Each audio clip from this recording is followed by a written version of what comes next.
राजस्थान सरकार 2,80,000 बिजली से वंचित परिवारों को अगले 2 साल में कनेक्शन देगी। पहली बार राजस्थान में ग्रीनफील्ड एक्सप्रेसवे बनाए जाएंगे। सरकार ने प्रदेश में 5 साल के अंदर 53,000 किलोमीटर लंबाई की सड़क नेटवर्क पर लगभग 7,000 करोड़ रुपए बजट में विकसित करने की घोषणा की है। प्रदेश की वित्त मंत्री दिया कुमारी ने बजट पेश करते हुए कहा है कि हर खेत में बिजली उपलब्ध करवाने के लिए प्रदेश में एनर्जी एक्सेस रिफॉर्म किया जाएगा। साथ ही पीएम सौर घर मुक्त बिजली योजना के तहत हर जिले में आदर्श सौर ग्राम बनाए जाएंगे। हर ग्राम में 2 मेगावाट के प्लांट लगाए जाएंगे। इससे किसानों को सस्ते में बिजली मिलेगी।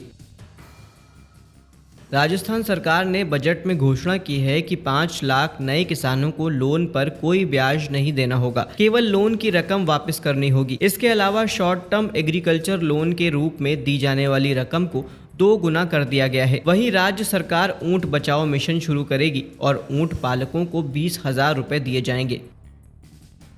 मौसम विभाग ने यूपी और उत्तर बंगाल में 14 जुलाई तक मूसलाधार बारिश का अनुमान जताया है, जिससे पिछले कई दिनों से भारी बारिश से प्रभावित क्षेत्र के कुछ स्थानों पर बाढ़ जैसी स्थिति की संभावना बढ़ गई है। पूर्वी उत्तर प्रदेश में अलग अलग स्थानों पर भारी बारिश होने की संभावना है। आईएमडी ने कहा है कि बारिश कराने वाली मानसून की टर्फ लाइन अभी सामान्य स्थिति में है। अभी यह टर्फ लाइन जैसलमेर, कोटा, शिवपुरी, डाल्टगंज, पुरुलिया, कोंटाई से होकर गुजर रही है। अगले 2 दिनों के दौरान इसके उत्तर दिशा में जाने की संभावना है, जिससे उन इलाकों में बारिश की गतिविधि तेज होगी। जब ये टर्फ लाइन उत्तर दिशा की ओर बढ़ेगी तो देश के पूर्वोत्तर हिस्सों में भारी बारिश होने की संभावना है।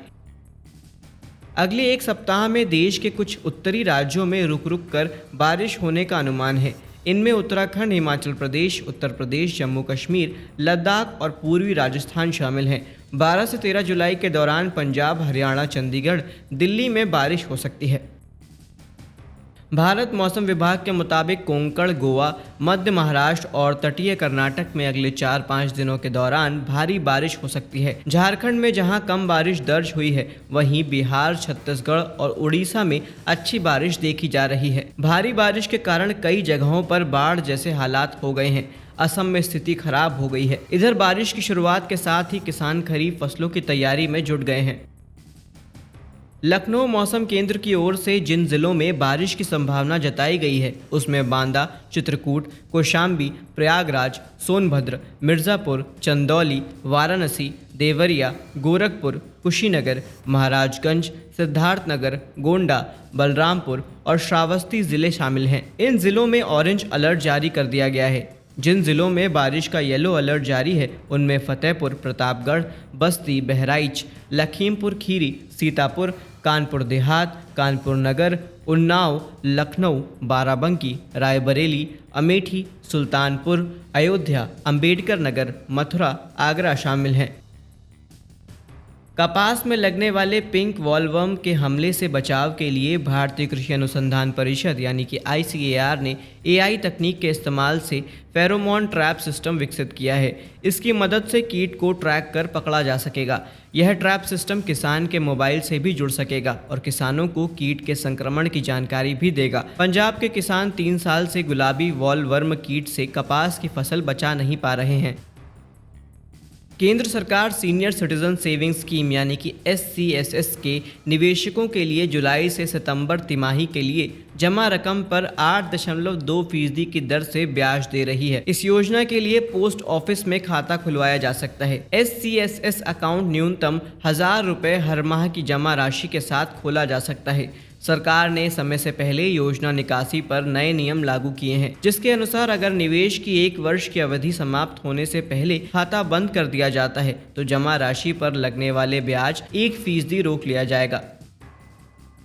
कृषि वैज्ञानिकों ने गन्ने में लगने वाले पुक्का रोग से बचाव के लिए कुछ ज़रूरी उपाय सुझाए हैं। इसके लिए किसान भाई कार्बेंडाजिम 50 WP का 400 ग्राम को 400 लीटर पानी में घोल बनाकर प्रति एकड़ के हिसाब से छिड़काव करें। यह छिड़काव रोग के प्रथम लक्षण दिखाई देने पर ही करें। कॉपर ऑक्सीक्लोराइड 50 WP का 800 ग्राम 400 लीटर पानी में मिलाकर प्रति एकड़ छिड़काव करें, या कासुकीमाइसिन 5 WP और कॉपर ऑक्सीक्लोराइड 45 WP की 400 ग्राम दवा को 400 लीटर पानी में घोल बनाकर स्प्रे करें।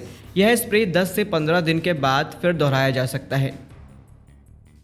किसानों की मदद करने के लिए केंद्र सरकार की तरफ से फार्म्स यानी farm machinery solution app launch किया गया है। इस ऐप की मदद से किसान किराए पर कृषि से जुड़े उपकरण खरीद कर खेती किसानी में अपना मुनाफा बढ़ा सकते हैं। कृषि और कल्याण मंत्रालय द्वारा तैयार इस ऐप के जरिए ट्रैक्टर, टीलर, रोटावेटर जैसे तमाम मशीनरी किराए पर ले सकते हैं। इस ऐप को गूगल प्ले स्टोर से डाउनलोड करना होगा, फिर अपना रजिस्ट्रेशन करना होगा। अगर किसान मशीनरी किराए पर लेना चाहते हैं तो उसे यूज़र कैटेगरी में रजिस्ट्रेशन करना होगा। अगर मशीनरी किराए पर देना चाहते हैं और सर्विस प्रोवाइडर की कैटेगरी में जाकर रजिस्ट्रेशन करना होगा। ये ऐप 12 भाषाओं में उपलब्ध है।